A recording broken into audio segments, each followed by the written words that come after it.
Buenas y bendecidas noches, señores. ¿Cómo estamos? Gracias a Dios ya estamos de nueva cuenta aquí y vamos a iniciar como se deben de iniciar todas las cosas, todas las cosas. Padre, en el nombre de Cristo te damos gracias por el tiempo que nos permites estar en tu presencia.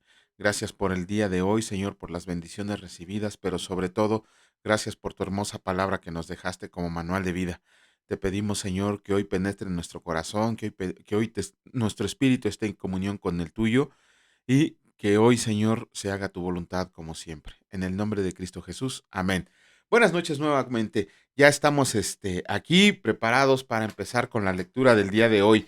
Y pues vamos a darle porque hoy es viernesito y de seguro todos, bueno, los que no trabajan mañana, yo sí trabajo, no se preocupen, pero hay algunos que ya se quieren dormir temprano o se quieren ir de fiesta. No lo recomiendo, pero bueno, este, ayer leímos el capítulo, ¿cuál leímos? ¿Qué capítulo leímos ayer? El 17, perdón, aquí lo tengo anotado y se me va el avión.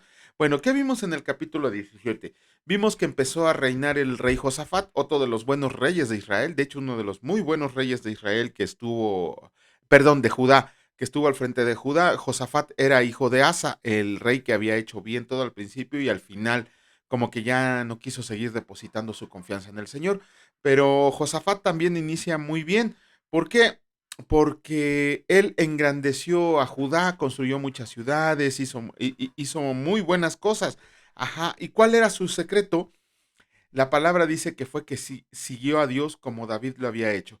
Aquí vemos que casi para la gran mayoría de los reyes, el ejemplo, ¿cómo decirlo?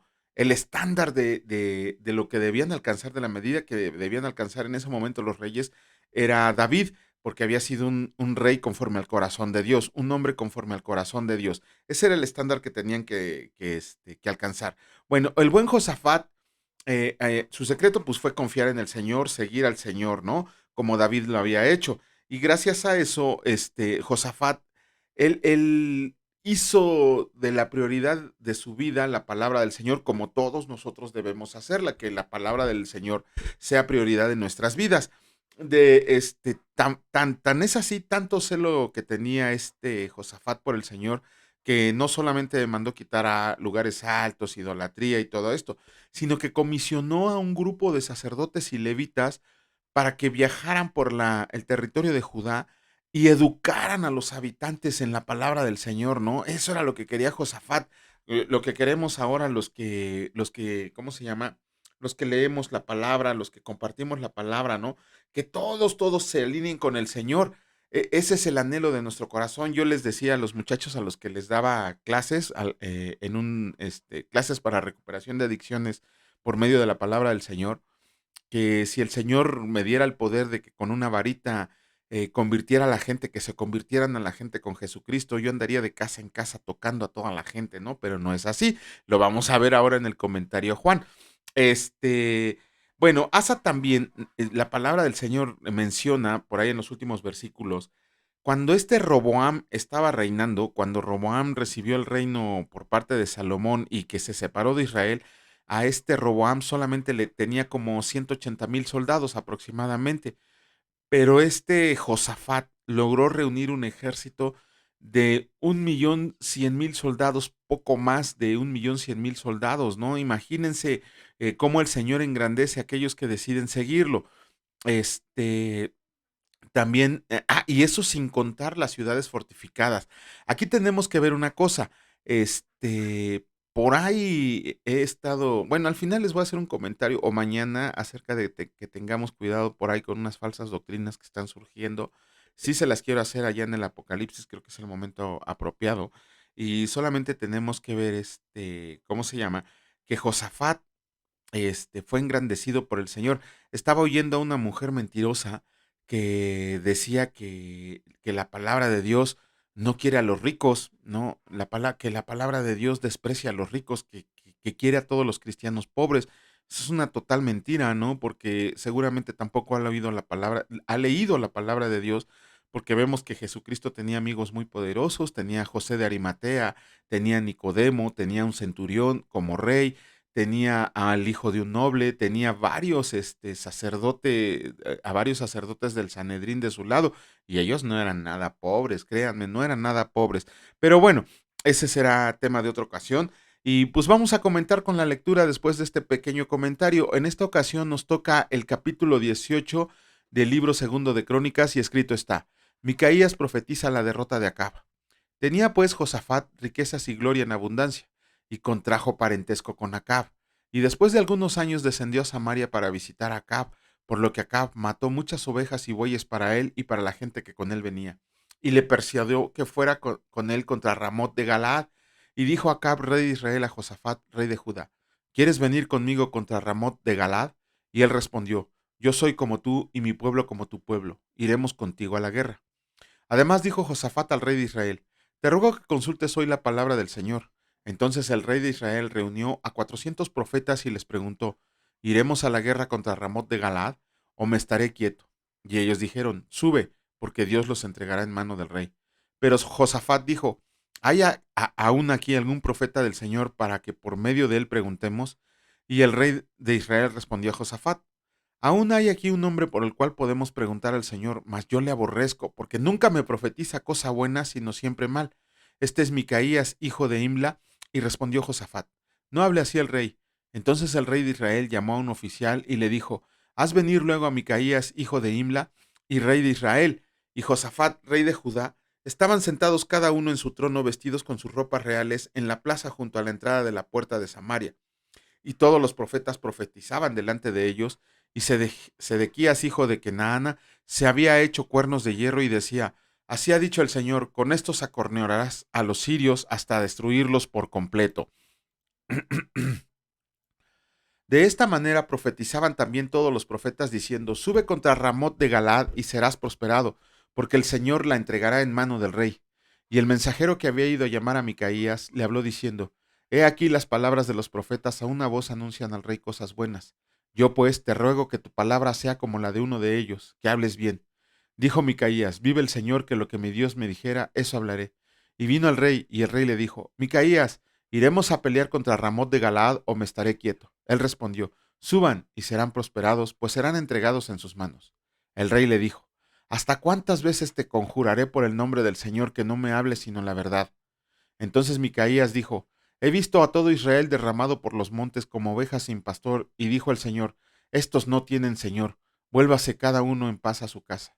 Y el rey de Israel dijo a Josafat: ¿No te había yo dicho que no me profetizará bien sino mal? Entonces él le dijo: Oigan pues palabra del Señor. Yo he visto al Señor sentado en su trono y todo el ejército de los cielos estaba a su mano derecha y a su izquierda. Y el Señor preguntó: ¿Quién inducirá a Acab, rey de Israel, para que suba y caiga en Ramot de Galaad? Y uno decía así y otro decía de otra manera.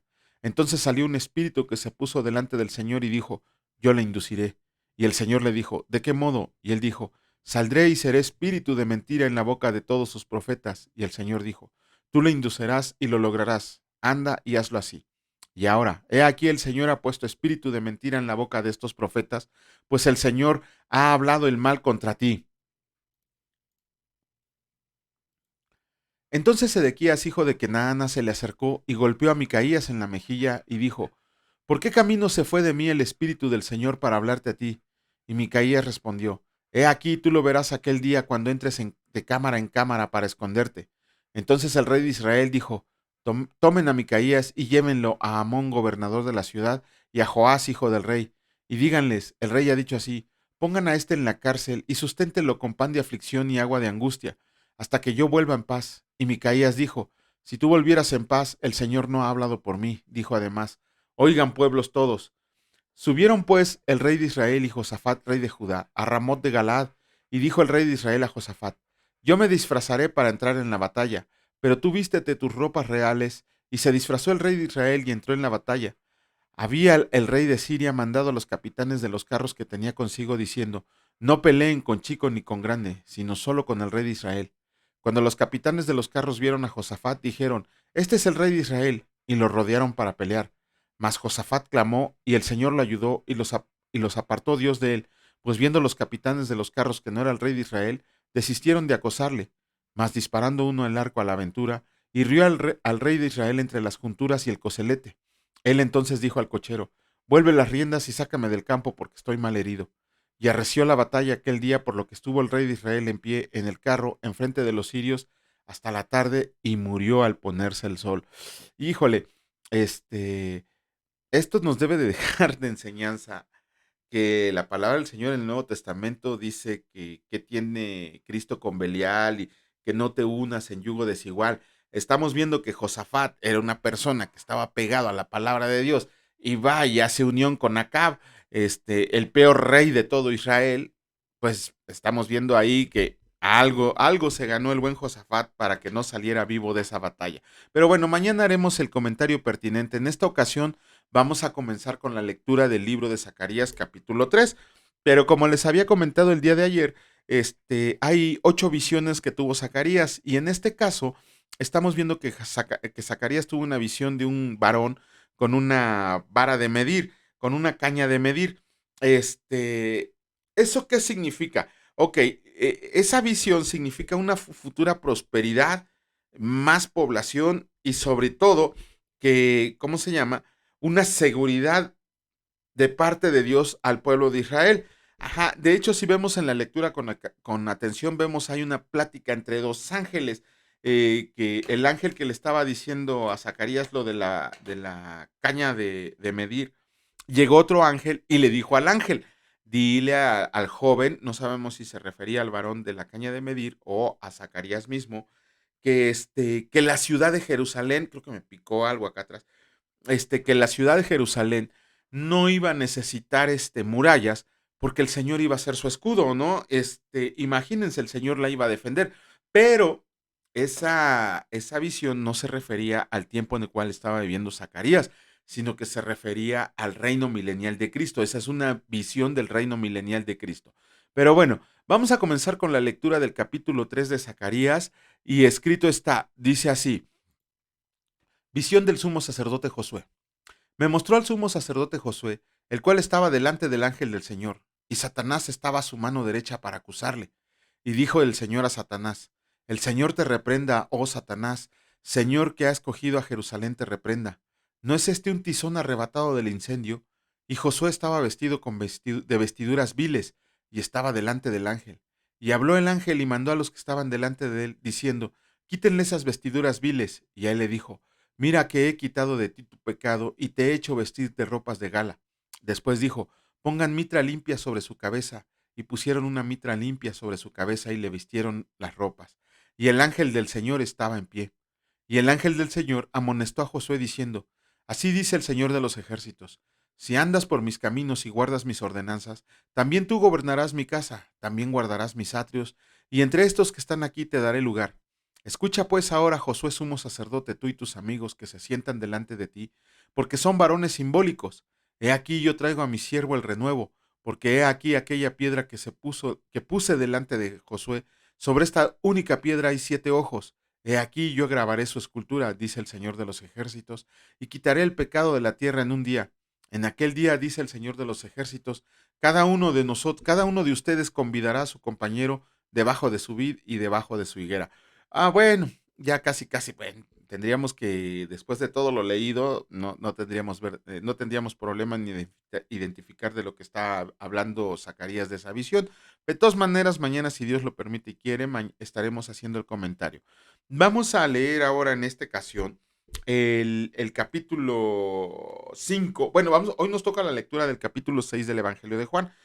Ayer leímos el capítulo 5 y ahí, bueno, como comentario podemos decir que luego, podemos darnos cuenta que hasta ese momento el Señor Jesús ya había realizado 2 grandes señales, la conversión del agua en vino y la curación del hijo del noble, ¿no? Les digo que cada milagro tiene una explicación.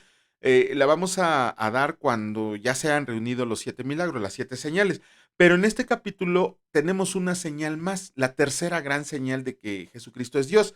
Y estamos hablando del paralítico de Betesda, ¿no? Betesda significa casa de misericordia. Pero bueno, ¿qué ocurrió ahí? Ok, nos hablan de que había un estanque, ay, no me acuerdo cómo se llama el estanque.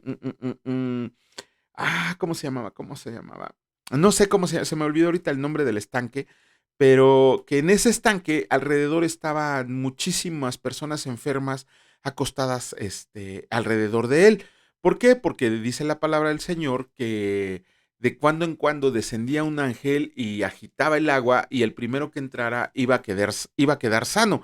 Ajá.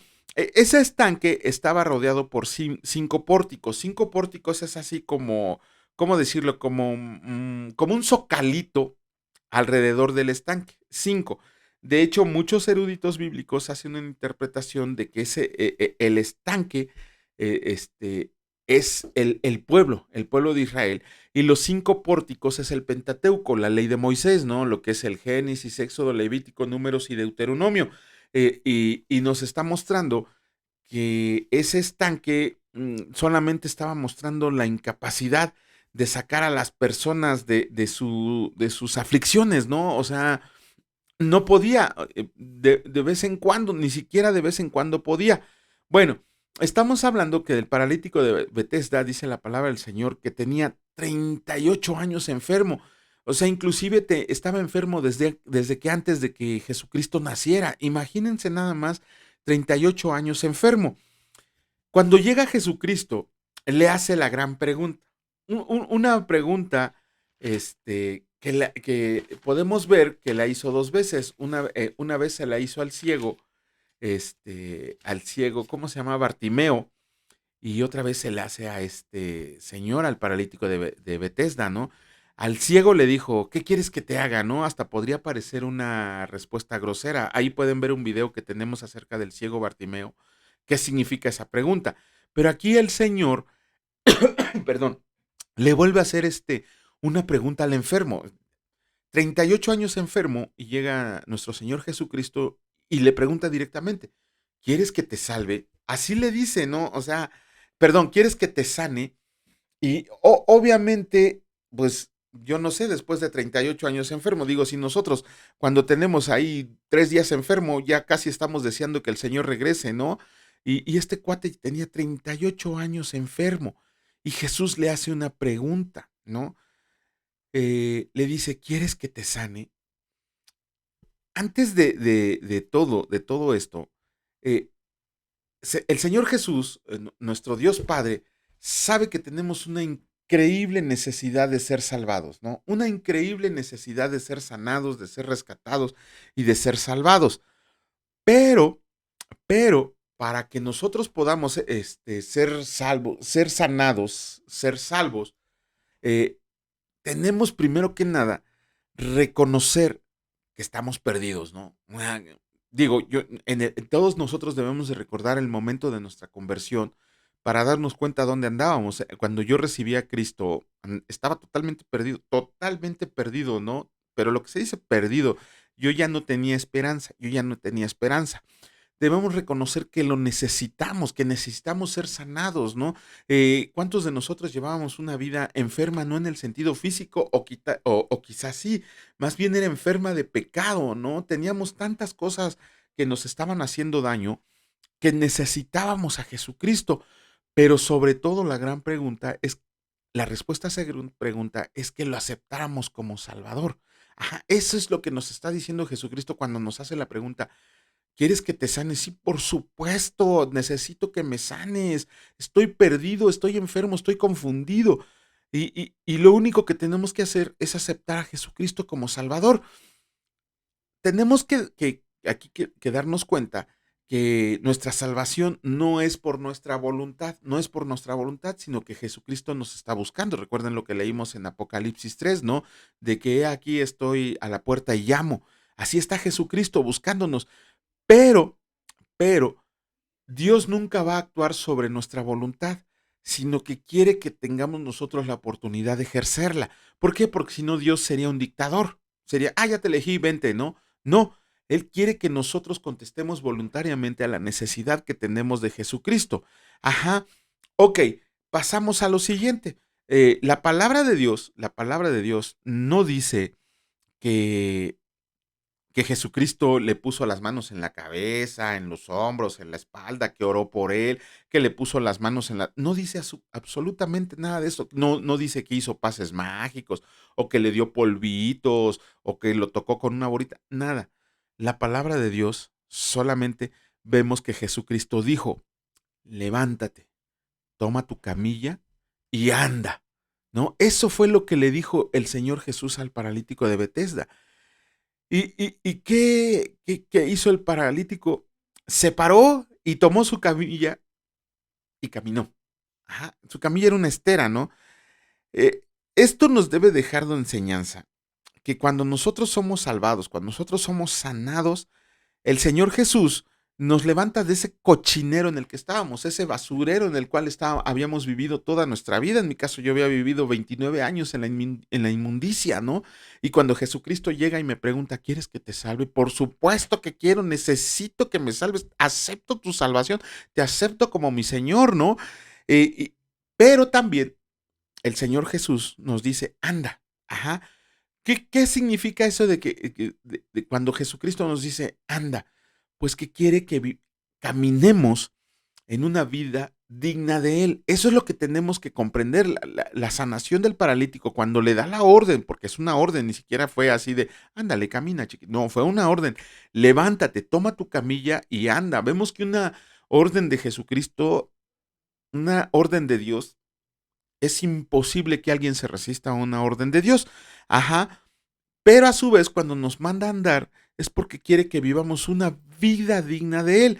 También hay algo muy importante que tenemos que comprender, que la salvación y la sanación no es gradual, no es por pedacitos. Vemos que al paralítico le dijo, no, mira, a partir de hoy vas a empezar a agarrar fuerza, vas a empezar a recuperarte y como de aquí a 15 días ya vas a estar totalmente recuperado. No, ¿cómo se llama? Le dijo, levántate y anda, y el paralítico empezó a caminar. No fue gradual, sino que en el momento, gracias, Almita. En el momento en que le dio la orden de levántate y anda, el paralítico fue sanado en ese momento. No fue así de que poquito a poco y se levantó y se sobó sus rodillitas y empezó a caminar. No, se levantó, cargó su camilla. Imagínense a alguien acostado en el suelo, 38 años enfermo, y que en un instante ¿cómo se llama? Cuando le da la orden Jesucristo de levántate y anda, no solamente se levantó, no solamente caminó, sino que cargó su camilla, ¿no? Y digo, eso es importantísimo y tenemos que ver lo que dice el versículo 24. Dice, el que cree al que me envió, tiene vida eterna. Tiene vida eterna. La palabra no dice que tendrá, dice claramente, tiene, la tiene en el momento de nuestra conversión. Nosotros cuando aceptamos a nuestro Señor Jesucristo como Señor y Salvador, como dueño de nuestras vidas, como el único Rey de Reyes, en ese momento dice la palabra del Señor que ya tenemos la vida eterna. No la tendremos cuando vamos a morir, sino que en el instante donde tenemos nuestra conversión, en ese momento tenemos la vida eterna. No es de que, pues cuando me muera voy a ver si el Señor me lleva al cielo, ¿no? No, pues cuando me muera voy a ver si me voy al purgatorio y puedo pagar. No, también ya lo vimos con el ladrón en la cruz, cuando Jesucristo le dijo, te digo que hoy estarás conmigo en el paraíso. Aquí el versículo 24 dice claramente, tiene vida eterna, no le dice tendrá o a lo mejor, tal vez o quizás, no, le dice tiene vida eterna. En el momento de la conversión, nosotros ya tenemos la vida eterna. Ajá. Nosotros habíamos sido miembros inútiles, así como el paralítico de Betesda. Obviamente parálisis, bueno, yo infiero que probablemente no podía caminar porque sus piernas no le servían, por eso dice paralítico de Betesda, ¿no? Pero tenía dos miembros inútiles, o más tal vez, ¿no? En este caso eran las piernas que no le servían para nada, o sea, nada. Nosotros tenemos que identificarnos como esos miembros inútiles del cuerpo de Cristo, no éramos miembros que no servíamos para nada. En mi caso, 29 años, yo fui un miembro inútil, pero al momento de que somos sanos y salvos, el Señor Jesús nos llena de fuerza y poder, nos llena de una fuerza y un poder que haga que este miembro inútil que era, se convierta en un miembro lleno de fuerza, en un despertar que nos hace querer hacer cosas para el Señor, ¿no? Y al hacer esas cosas para el Señor, tiene que haber una obediencia inmediata a la palabra de Dios. Ajá. No es de que ya soy sano y salvo, ya tengo vida eterna. Ay, qué bueno, ya me voy a hacer fiesta. No, tiene que haber una obediencia inmediata a la palabra de Dios. Tiene que haber una creencia de que ya tenemos la vida eterna. Todos aquellos que tienen problemas con la salvación, de que todavía hay mucho cristiano que se preocupa porque puede perder la salvación o no está seguro de tener la salvación, mi hermano, tienes que leer la Biblia, porque en el momento en que tú aceptas a Jesucristo con fe salvadora, con arrepentimiento sincero y de corazón y con tu mente lo aceptas como Señor como Señor de tu vida, en ese momento tú ya no tendrías que tener duda de tu salvación, porque ya estás en el cielo. La salvación no se pierde una vez que tú eres lleno del Espíritu Santo, una vez que tú naces del Espíritu Santo. Ajá, y ese Espíritu Santo nunca te va a abandonar, que no te engañen tus falsos maestros ni tus falsos pastores de que te digan que solo por momentos eres lleno del Espíritu Santo. El Espíritu Santo mora en ti. Ajá, el Espíritu Santo nunca se va de ti. Si tú dices y tienes miedo mira, si tú tienes miedo de perder la salvación, si tú piensas que estás poseído por un espíritu inmundo, entonces mi hermano, desgraciadamente, aunque te duela, te tengo que decir que no eres cristiano, que tienes que analizar tu vida y que tienes que volver a hacer una confesión de fe, pero ahora con el conocimiento de que el Señor Jesús te ha dado poder y fuerza, inclusive te ha dado autoridad sobre cualquier espíritu inmundo. Cualquier inútil que te diga que puede ser poseso por algún espíritu inmundo, como hay iglesias que dicen que son poseídas por el espíritu de Jezabel, por el espíritu de sueño, aviéntale la silla a ese falso pastor, a ese falso profeta, a ese falso maestro que te lo está diciendo, porque entonces ni siquiera él es cristiano. La salvación no se pierde. La gran diferencia es que tú nunca has sido cristiano. Guárdate eso, estúdialo y con todo el gusto del mundo, si tienes alguna duda, te lo explicamos para que comprendas cómo es el nuevo nacimiento. De hecho, por ahí tengo una clase, al ratito se la subo. Bueno, vamos a comenzar en esta ocasión con la lectura del capítulo, ay, ya me enredé, con la lectura del capítulo 6 del Evangelio de Juan. Y escrito está, dice así: alimentación de los 5,000. Después de esto, Jesús fue al otro lado del mar de Galilea, el de Tiberias, y le seguía gran multitud, porque veían las señales que hacía en los enfermos.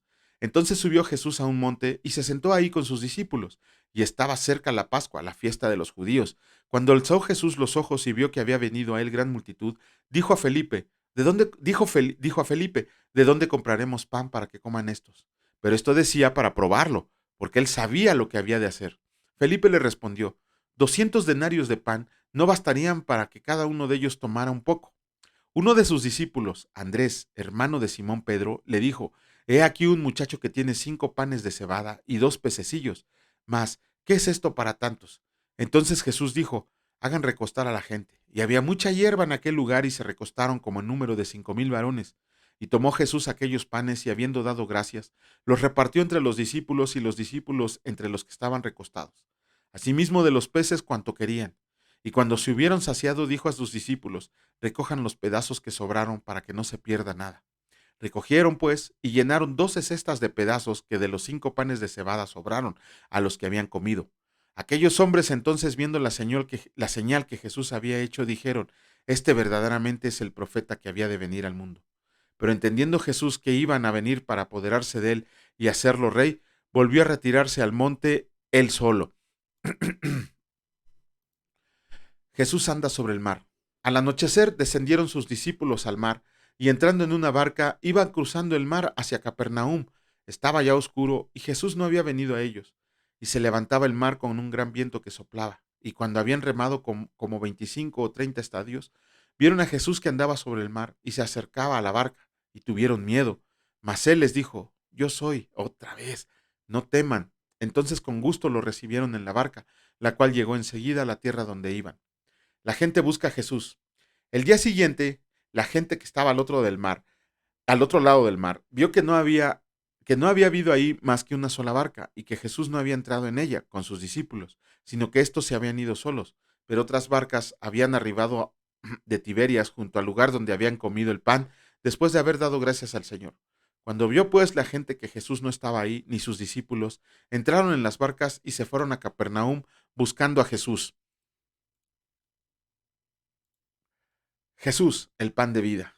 Y hallándolo al otro lado del mar, le dijeron: Rabí, ¿cuándo llegaste acá? Respondió Jesús y les dijo: de cierto les digo que me buscan, porque no porque han visto las señales, sino porque comieron el pan y se saciaron.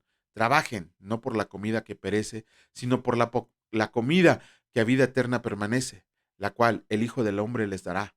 porque a este señaló Dios el Padre. Entonces le dijeron: ¿qué debemos hacer para poner en práctica las obras de Dios? Respondió Jesús y les dijo: esta es la obra de Dios, que crean en que Él me ha enviado, en el que Él ha enviado. Le dijeron entonces: ¿qué señal, pues, haces tú para que veamos y te creamos? ¿Qué obra haces? Nuestros padres comieron el maná en el desierto, como está escrito: pan del cielo les dio de comer. Y Jesús les dijo: de cierto les digo, no les dio Moisés el pan de cielo, mas mi Padre les da el verdadero pan del cielo, porque el pan de Dios es aquel que descendió del cielo y da vida al mundo. Le dijeron: Señor, danos siempre este pan. Jesús les dijo: yo soy el pan de vida. El que a mí viene nunca tendrá hambre, y el que cree en mí no tendrá sed jamás. Mas les he dicho que aunque me han visto, no creen. Todo lo que el Padre me da vendrá a mí, y el que a mí viene no le echo fuera, porque he descendido del cielo no para hacer mi voluntad, sino la voluntad del que me envió. Y esta es la voluntad del Padre, el que me envió, que todo lo que me diera no pierda yo nada, sino que lo resucite en el día postrero. Y esta es la voluntad del que me ha enviado, que todo aquel que vea al Hijo y cree en él tenga vida eterna, y yo lo resucitaré en el día postrero. Murmuraban entonces de él los judíos, porque había dicho: yo soy el pan que descendió del cielo, y decían: ¿no es este Jesús, el hijo de José, cuyo padre y madre nosotros conocemos? ¿Cómo pues dice este: del cielo he descendido? Jesús respondió y les dijo: no murmuren entre ustedes, ninguno puede venir a mí si el Padre que me envió no lo trajera, y yo le resucitaré en el día postrero. Escrito están los profetas y serán todos enseñados por Dios. Así que todo aquel que oyó al Padre y aprendió de él, viene a mí. No que alguno haya visto al Padre, sino aquel que vino de Dios, éste ha visto al Padre. De cierto les digo, el que cree en mí tiene vida eterna. Yo soy el pan de vida. Sus padres comieron el maná en el desierto y murieron. Este es el pan que desciende del cielo, para que el que de él come no muera. Yo soy el pan vivo que descendió del cielo. Si alguno come de este pan, vivirá para siempre. Y el pan que yo les daré es mi carne, la cual yo les daré por la vida del mundo. Entonces los judíos contendían entre sí diciendo: ¿cómo puede éste darnos a comer su carne? Jesús les dijo: de cierto les digo, si no comen la carne del Hijo del Hombre y beben su sangre, no tendrán vida en ustedes. El que come mi carne y bebe mi sangre tiene vida eterna, y yo lo resucitaré en el día postrero, porque mi carne es verdadera comida y mi sangre es verdadera bebida. El que come mi carne y bebe mi sangre, en mí permanece y yo en él. Como me envió el Padre viviente y yo vivo por el Padre, asimismo el que me come, él también vivirá por mí. Este es el pan que descendió del cielo, no como sus padres comieron el maná y murieron. El que come de este pan vivirá eternamente. Estas cosas dijo en la sinagoga enseñando en Capernaum. Palabras de vida eterna. Al oírlas, muchos de sus discípulos dijeron: dura es esta palabra, ¿quién la puede oír? Sabiendo Jesús en sí mismo que sus discípulos murmuraban de esto, les dijo: ¿esto les ofende? Pues qué, si vieran al Hijo del Hombre subir a donde estaba primero. El Espíritu es el que da vida, la carne para nada aprovecha. Las palabras que yo les he hablado son espíritu y son vida.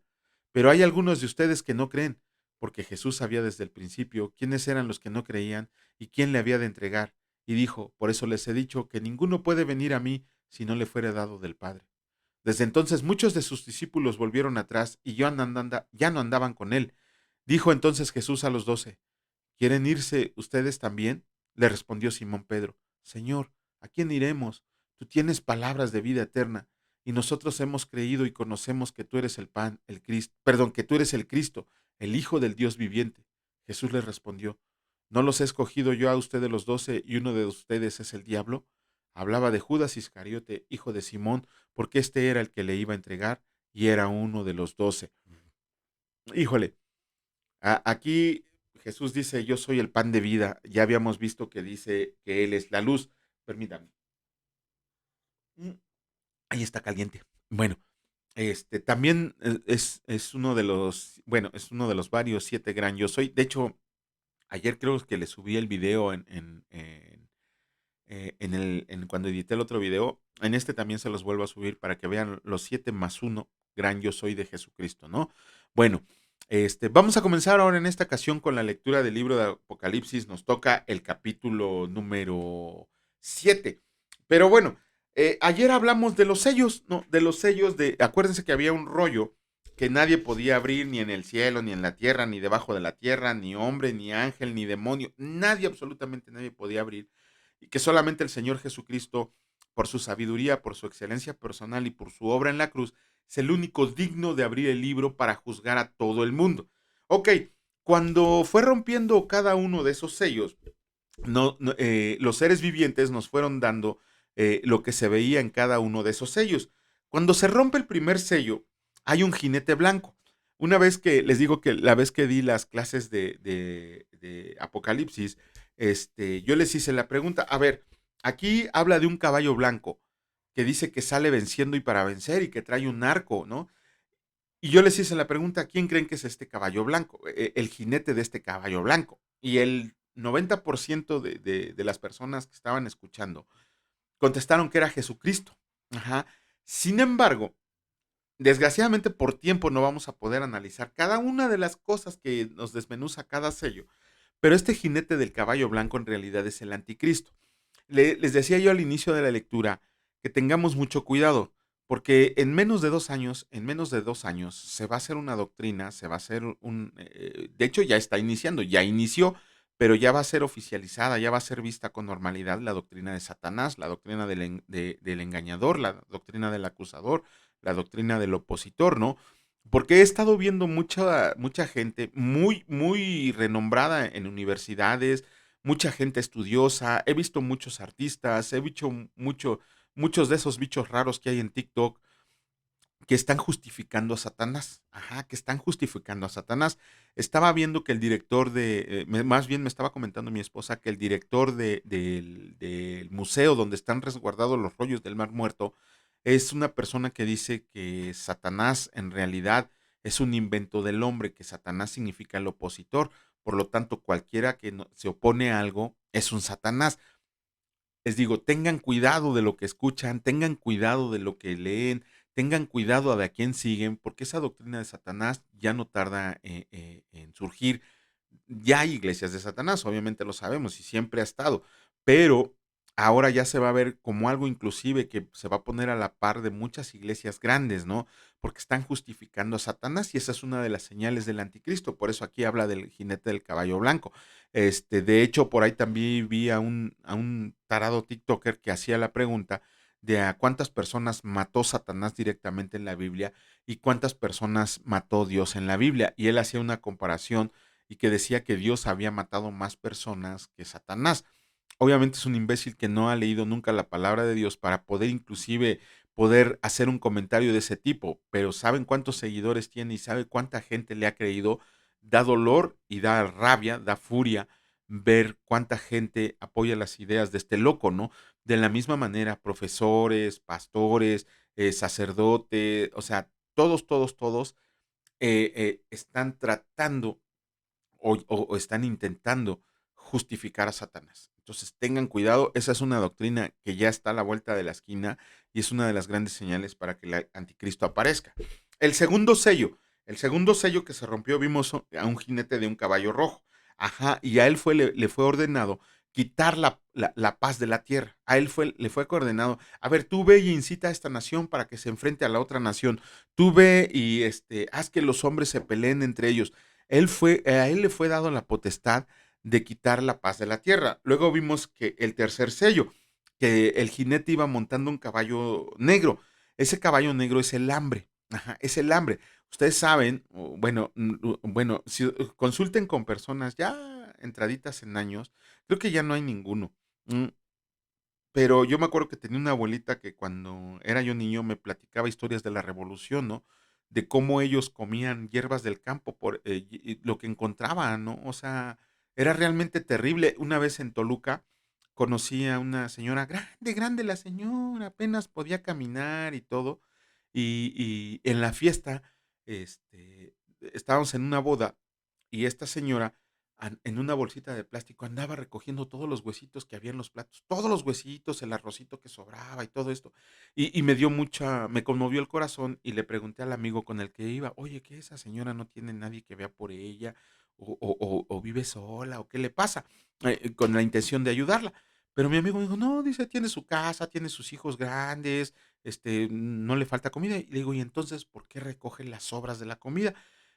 Porque esa abuelita era sobreviviente de la revolución y cuando platicaba, ella decía que no tenía nada que comer, y entonces andaban buscando sobras en la basura, y se le quedó esa costumbre, se le quedó eso, le penetró tan profundo en el corazón esas vivencias que tuvo en la revolución, que juntaba las sobras de comida como para tener algo que comer si volvía a haber una revolución. Así lo decía ella.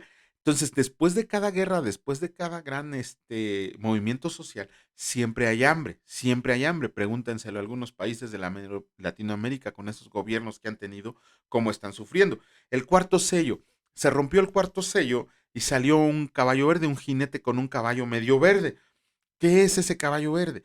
La muerte y el Hades, la muerte física y el Hades, la muerte espiritual. Y ahí habla de enfermedades, de pandemias. Ajá, si creen ustedes que la pandemia de la que estamos saliendo y que está volviendo a resurgir es una de las señales del apocalipsis, no.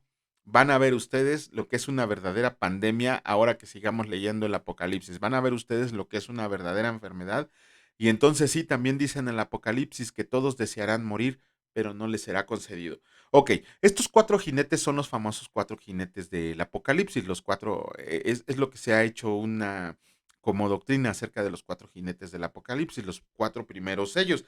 Después, ¿cómo se llama? Se rompió el quinto sello y en ese momento los mártires que habían muerto durante la tribulación le clamaban a Dios pidiéndole que tomara venganza por ellos y que el Señor Jesús les contestó, aguanten un poco más, pero mandó a que se les pusieran vestiduras blancas, significando que ya estaban justificados y que ellos solamente tenían que esperar un poquito más para poder disfrutar de la plenitud total en el cielo. Ajá. ¿Por qué? Porque esos muertos en la tribulación, ¿por qué a diferencia de la iglesia de Cristo que ya estaba disfrutando de la eternidad en el cielo, por qué estos no? Algunos eruditos bíblicos dicen que son los judíos, cuando vieron lo que estaba pasando, comprendieron que Jesucristo era el Rey de Reyes y Señor de Señores y fueron los que recibieron la salvación en el momento de la tribulación. Sí va a haber salvos en la tribulación, ninguno que ya haya confesado a Jesucristo y muchos que van a reconocer a Jesucristo en la salvación. Bueno, se me había olvidado comentarles que en el cuarto sello se muere la cuarta parte de la población mundial. Vayan haciendo cuentas. En el cuarto sello se muere la cuarta parte de la población mundial, ¿no? Por las enfermedades que va a haber. También cuando habla de fieras, no sé si a ustedes les habrá tocado ver un cadáver en el campo, cómo la gente sabe que hay un cadáver, porque andan los opilotes rondando y se lo están comiendo, lo mismo los coyotes y toda esa fauna horrible se está comiendo, por eso habla de fieras salvajes, porque van a caer como moscas en la pandemia y se los van a comer las ratas, los perros, los buitres, todos los animales de esos. Bueno, ya vimos el quinto sello, que son los mártires que claman justicia. El sexto sello, el horrible, las convulsiones de la naturaleza. Primero nos habla de un terremoto, pero un terremoto, digo, nosotros que ya estamos chochitos, y yo en mi caso tengo 50 años, me tocó vivir el terremoto del 85 aquí en la Ciudad de México. Ajá, habrá personas que lo recuerdan. Yo recuerdo, en el 85 tenía yo 13 años y estaba yo en la secundaria y, ¿cómo se llama? Y de morboso me iba yo caminando de la casa al centro para ver cómo había quedado el centro. Busquen en internet fotos del terremoto y parece que habíamos salido de una guerra, de un bombardeo de la Segunda Guerra Mundial, ¿no? Así se veía el centro.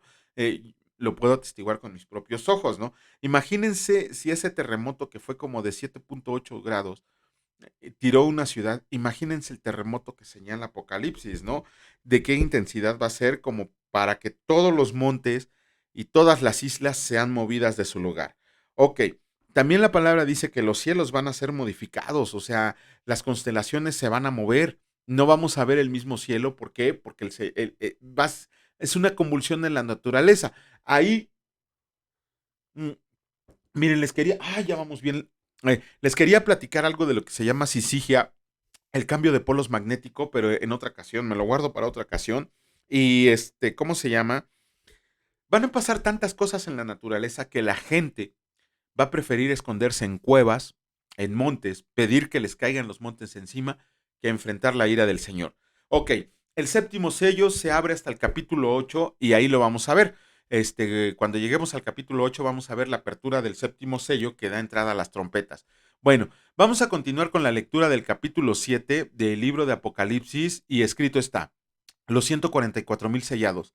Después de esto vi 4 ángeles en pie sobre los 4 ángulos de la tierra, que detenían los 4 vientos de la tierra para que no soplara viento alguno sobre la tierra, ni sobre el mar, ni sobre ningún árbol. Vi también otro ángel que subía de donde sale el sol y tenía el sello del Dios vivo, y clamó a gran voz a los 4 ángeles, a quienes se les había dado el poder de hacer daño a la tierra y al mar, diciendo: no hagan daño a la tierra, ni al mar, ni a los árboles, hasta que hayamos sellado en sus frentes a los siervos de nuestro Dios. Y oí el número de los sellados: 144,000 sellados de todas las tribus de los hijos de Israel. De la tribu de Judá, 12,000 sellados. De la tribu de Rubén, 12,000 sellados. De la tribu de Gad, 12,000 sellados. De la tribu de Aser, 12,000 sellados. De la tribu de Neftalí, 12,000 sellados. De la tribu de Manasés, 12,000 sellados. De la tribu de Simeón, 12,000 sellados. De la tribu de Leví, 12,000 sellados. De la tribu de Isaacar, 12,000 sellados. De la tribu de Salomón, 12,000 sellados. De la tribu de José, 12,000 sellados. De la tribu de Benjamín, 12,000 sellados. Yo quisiera aquí que le preguntaran a los testigos de Jehová de qué tribu vienen para empezar, para que sean ellos los 144,000 y que pues que ya no sigan engañando gente, ¿no? Pues ya son un montón y van a caber en el cielo porque ellos dicen que son los únicos que se van a ir al cielo, los 144,000, pero bueno, nunca han leído la Biblia. La multitud vestida de ropas blancas. Después de esto, y miré aquí una gran multitud, la cual nadie puede contar, de todas naciones, tribus y pueblos y lenguas, que están delante del trono y en la presencia del Cordero, vestidos de ropas blancas y con palmas en las manos, y clamaban a gran voz diciendo: la salvación pertenece a nuestro Dios que está sentado en el trono y al Cordero. Y todos los ángeles estaban en pie alrededor del trono, y de los ancianos y de los 4 seres vivientes, y se postraron sobre sus rostros delante del trono y adoraron a Dios, diciendo: Amén. La bendición y la gloria y la sabiduría y la acción de gracias y la honra y el poder y la fortaleza sean a nuestro Dios por los siglos de los siglos. Amén. Entonces uno de los ancianos habló diciéndome: estos que están vestidos de ropas blancas, ¿quiénes son y de dónde han venido? Yo le dije: Señor, tú lo sabes. Y él me dijo: estos son los que han salido de la gran tribulación y han lavado sus ropas y las han emblanquecido con la sangre del Cordero. Por esto están delante del trono de Dios y le sirven día y noche en su templo. Y el que está sentado sobre el trono extenderá su tabernáculo sobre ellos. Ya no tendrán hambre ni sed, y el sol no caerá más sobre ellos ni calor alguno, porque el Cordero que está en medio del trono los pastoreará y los guiará a fuentes de aguas de vida, y Dios enjugará toda lágrima de los ojos de ellos.